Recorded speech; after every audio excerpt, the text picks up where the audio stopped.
And we're live. All right, this is the House Republican Caucus, February 11th, 10:33 start. Couple of things we're going to just talk about before we're going to have the UVM candidates for UVM trustees are going to be speaking after. We do want to make an announcement that the Dems are going to be caucusing in 270. There was a conflict with the room over there with room 11. So schedule this week is going to be the same as it has been, 10, 3, 3, and 9:30.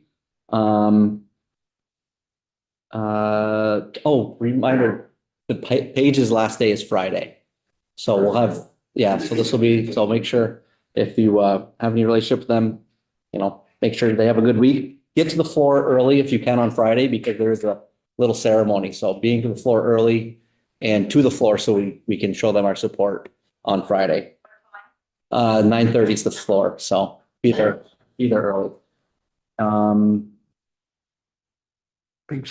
If you haven't done all of your training, I think the Republican Caucus is up to date, but if you haven't done your sexual harassment prevention training or the DEI training that we had, please let me know so we can get that, because everyone is required to finish those. And then lastly, decorum on the floor. Vote explanations. They should be brief, 3 to 4 sentences long. They like it if you use those pink sheets that have the vote explanations on it, so you can just write it on there. And you have to stick to the script that you say there, because those do get journalized. Casey, along those lines, are we going to do rules and decorum training and things like that, like we have in the past for the freshmen? Yes, and we're going to have that. Definitely. We'll be having that in the next couple of weeks. Yep. And then just a reminder, when you're debating someone, look at the speaker. The debate goes through the speaker. Don't turn and look at the person you're debating. You talk to the speaker and you answer to the speaker. And that makes everything go smoothly. And lastly, stay in your seats until we gavel out. There's a lot of people moving around, and the speakers had to mention it a couple times to come to order before gaveling out. So we have to make sure that we keep our decorum the entire time until we gavel out. Just vote explanations can be sent in by email as well. They can, yes. Any questions on decorum or schedule or anything like that for this week? So I'm going to turn it over. We have 3 people here that are running for UVM trustee. I don't know who wants to go first. I will let you figure that out. Carol wants to go first. You're just going to give us a little speech. This will be a joint assembly next week. So we'll have 20th. So we'll have a joint assembly on the 20th. And there are, I believe, three spots, 5 candidates, right? So floor is yours. Thank you. Thank you very much. I'm Carol Odie, and I'm up for re-election to the UVM Board of Trustees. I am the granddaughter of immigrants. My grandparents came to this country not speaking any English, and my father was the only one in his or my mother's side to go to college, and he was only able to do that because he served in World War II and he went on the GI Bill. I graduated from UVM, and I was a Vermont school teacher. I went to law school, and I'm a Vermont lawyer. But I think the experience that has served me best in my service on the Board of Trustees has been my past experience as for a decade on a local school board. There are 25 trustees, and 9 are elected by the legislature, and those 9 serve on the Vermont Agricultural College Board. And those 9 legislative trustees have elected me 4 times to be their chair. 6 years ago, I did what I'm doing now, and I went from person to person and asked each of you about your issues, concerns, and ideas about UVM. And 3 issues 6 years ago bubbled to the top: affordability, accessibility, and housing. For affordability, we've had a several-year freeze on tuition, and now with inflationary pressures, tuition has gone up, but more for out-of-state than in-state. Also, if you're a family making under $100,000 a year, you do not have to pay tuition for your student, or as long as they get in. Accessibility was an issue, big issue. And we now have a program so that students can move easily from UVM to the state colleges to the community colleges. And we're working now on the tech center, ease of transition. And for housing, hundreds of new beds have been added, one in a private partnership of building in South Burlington for graduate students and staff, although we have some undergrads there now too. And the other, a long-term lease with a local real estate person company who has built a new house. So I've loved serving on the UVM board, and I ask for your support so I can continue. And if I'm elected, I'd ask for your continued input, so I can continue to bring your priorities and the priorities of Vermonters to the UVM board. So thank you very much. Thank you. Either one of you. And Carol, if you want to head over to the Dem caucus, you can. I might. Okay. Hello, I'm running for Scott Beck. I'm running for to be one of the three legislatively appointed UVM trustees. A little bit about myself. I'm a 28-year educator, for the first three of which I was actually a faculty member on a college faculty. More details later would give a very, very difficult period in that college's existence, maybe one of the most difficult in the last 50 years. So I have some understanding of the college from that perspective. But, generally speaking, I think this is a job where somebody could really try to overpromise every change they're going to make at UVM. This is probably not the forum for that, right? It's a huge university, 25 board members, 9 legislative trustees. But I think of UVM, it's an academic engine in Vermont. It's just achieved Tier 1 research university. It's an employment engine. It's an economic engine, and it has a huge impact on the South Burlington areas. And I think I see that as a lot of the conflict there is how do we keep UVM growing and increasing its stature internationally and across this country? And how do we do that in a way that is sensitive to South Burlington and Burlington and those surrounding towns so that they're not losing their character and their feel at the expense of this university that is really in a growth spurt, and we want to see it in a growth spurt. And so that's kind of how I see my role on the board of trustees there is to make sure that all these great things that are happening at UVM are happening, but that that's a good thing for South Burlington, and then try to kind of bring down the level of conflict that seems to exist between these entities right now. I'm really interested in hearing what your thoughts are, what your goals, what your visions are for UVM, both before the election on the 20th next week and after. I mean, it is the University of Vermont. It serves all of us. All of us have children from our districts that go to UVM. I'm sure probably all of us would like for more children from our districts to go to UVM. That population that's trying to matriculate to a 4-year college or university. And I think it's just a great place. I mean, I have 3 children that have gone there, 2 that graduated, 1 in 22, 1 in 23. And my youngest son is a senior there. And so I really understand the impact that this school can have on lives and the impact that it continues to have on the state of Vermont. So look forward to talking to anybody about this subject between now and beyond. And I'm not sure what the ringing is behind it. Anyhow, if you have any questions, just let me know. Thank you. Your wrap up song. Yeah, was that the hook?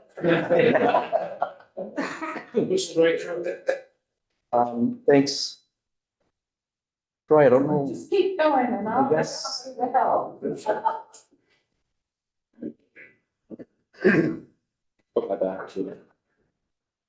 Hi, good morning. My name is Frederick. For those of you I have not met, I'm a representative from Burlington.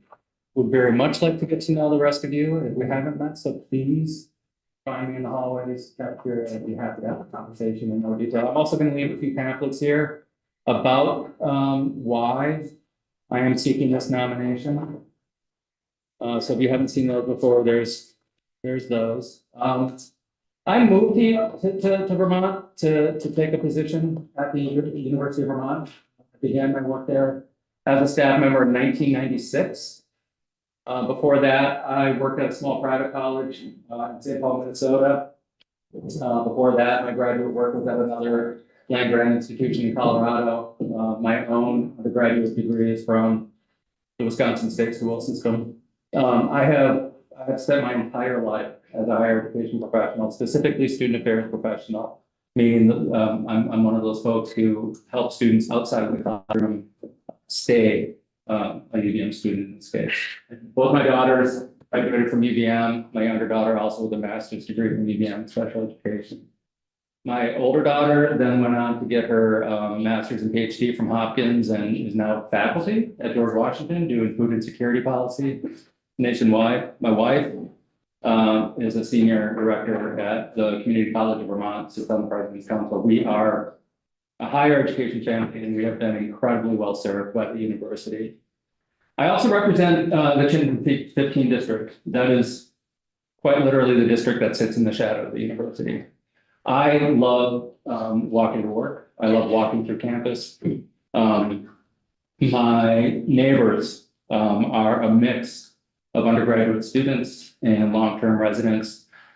And the folks in my district who are most politically active have asked me to do this. And the reason they have asked me to do this is because there is a voice missing currently on the Board of Trustees. And representation matters.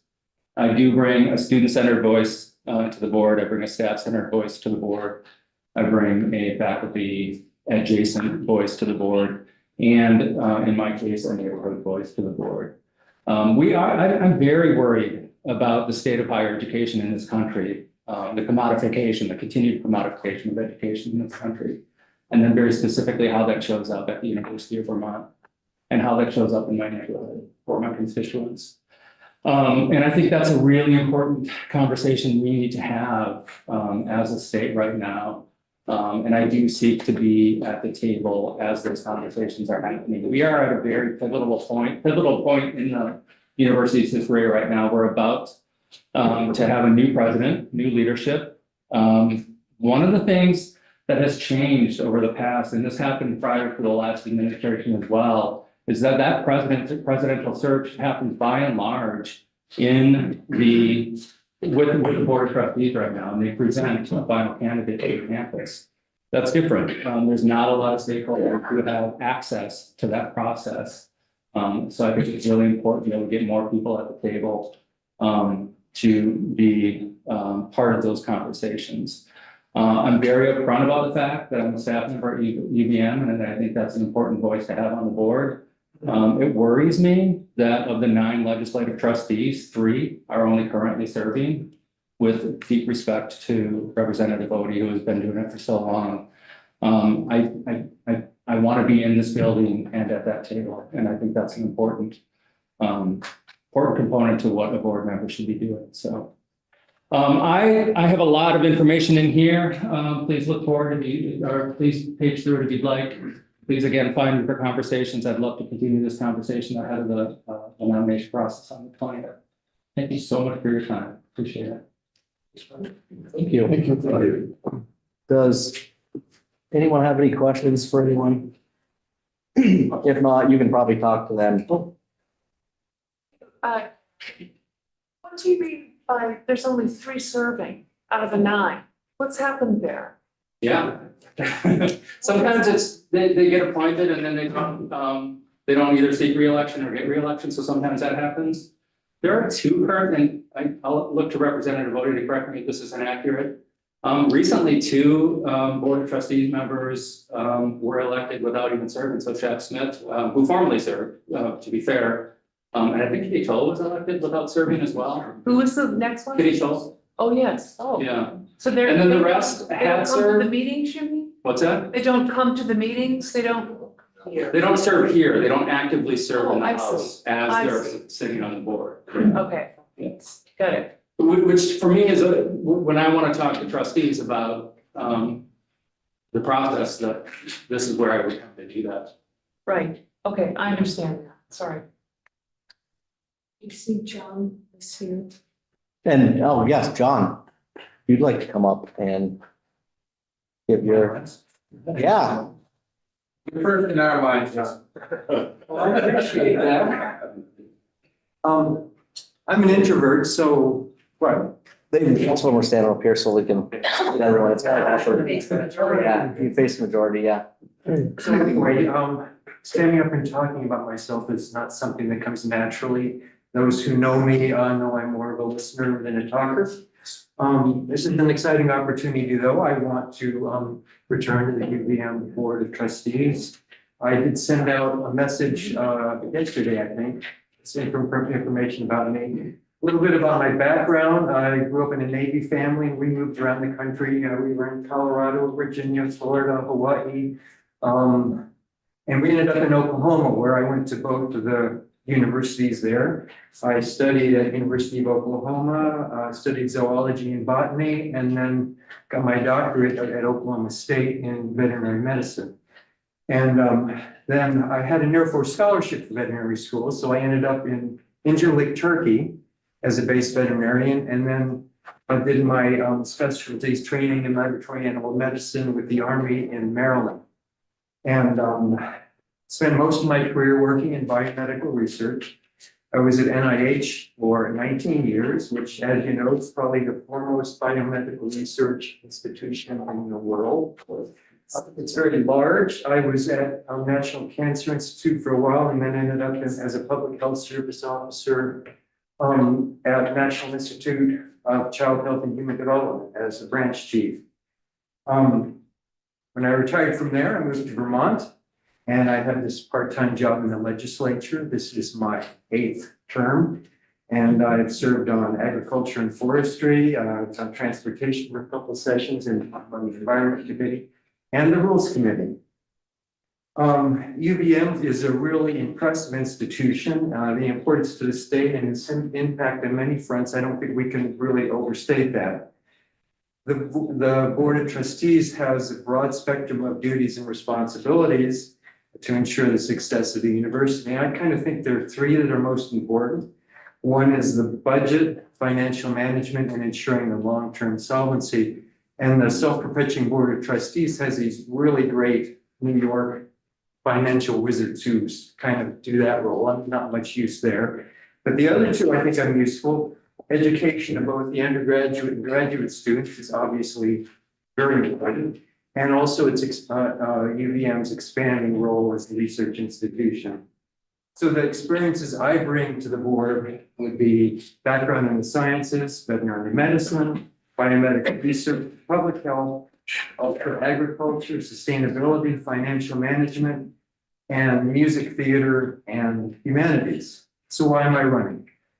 Education is a passion of mine. Good education provides you with a career as well as opportunities that otherwise I certainly wouldn't have had.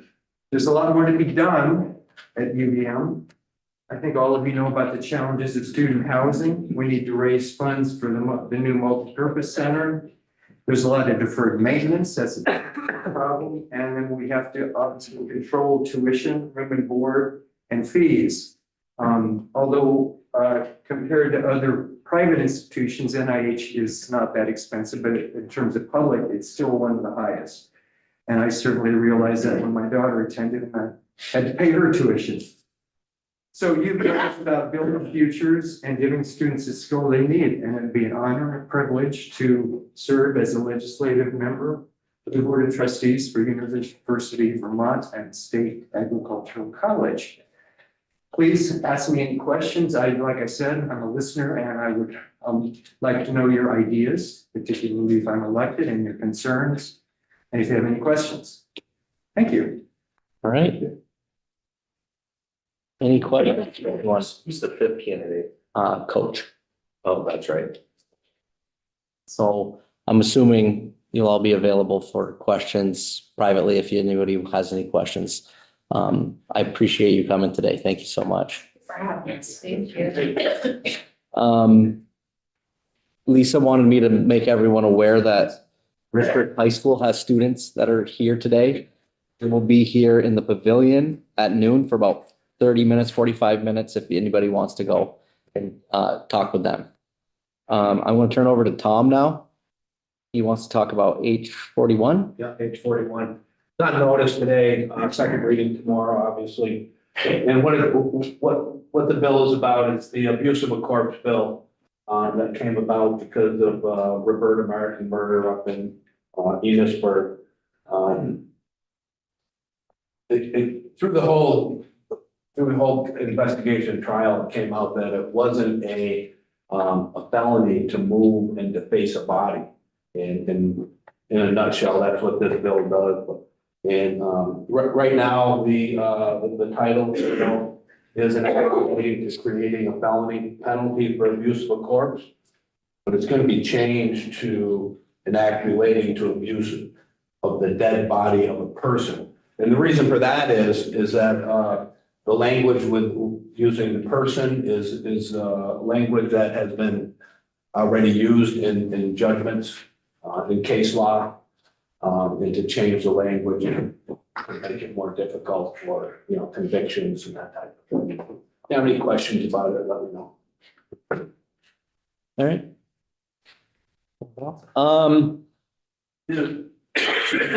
Real quick, it was 11-0. 11 on the committee. Coming out of committee. Does anybody have any bills they want to talk about that they're going to pay? Mr. Page? I have a resolution that I'd like to.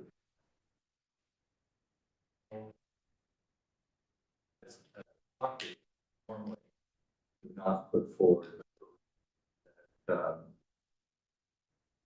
from this body. But I feel that this resolution is a fair one. It affects things outside of Vermont, but also inside. And the resolution is for all of you to consider to urge President Trump to refrain from imposing tariffs on goods and services imported from Canada. So why am I doing this? This resolution is not negative towards the president. It only addresses the economics related to Vermont. I'll just tell you that from my home in Newport, I can see Canada. And basically anywhere around my district in Newport, you can see Canada. And as well as through other districts in Orleans and Essex, various places, you can look and see Canada. You can almost cross the border accidentally. You're so close to Canada. My home is less than 10 miles driving distance from Newport to the border. Many of my constituents have a relative that lives across the border, or in my case, is married to a dual citizen from Montreal. And that's not the reason I'm putting this forward. Many of us along the border also have friends, summer and winter homes throughout Vermont. Many Canadians own chalets at Jay or Stowe, and in the summer months, many Canadians frequent the summer months as well as winter months.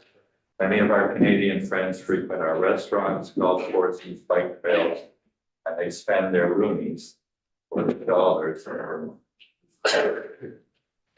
Some economic information: Vermont receives $2.6 billion in trade with our neighbor, and it exports $680 million back to Canada.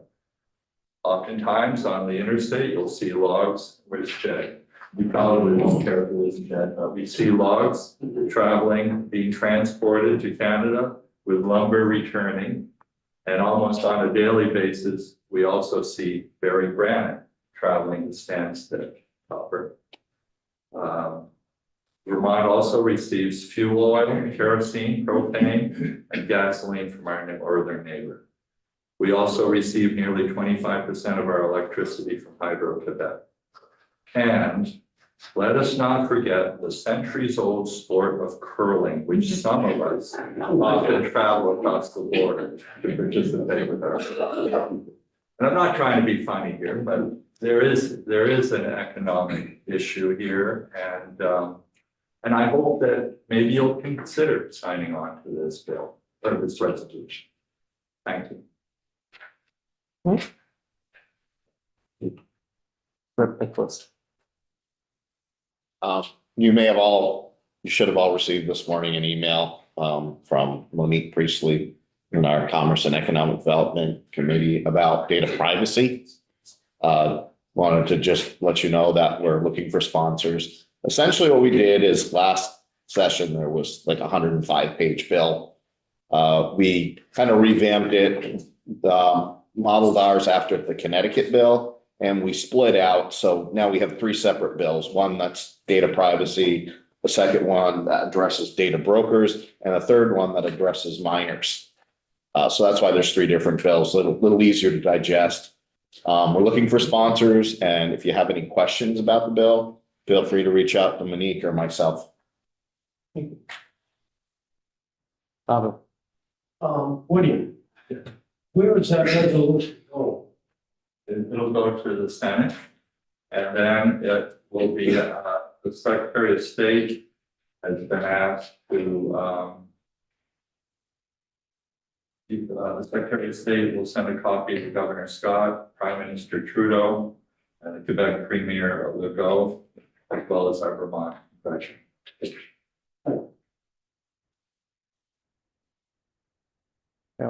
One more, I won't raise my hand again, I promise, but Woody, I gotta tell you, I got a lot of sugar makers in my district. They are happy that Canadian syrup now is gonna be more expensive. I can't sign off. It all depends on, where you are. Yeah. I understand.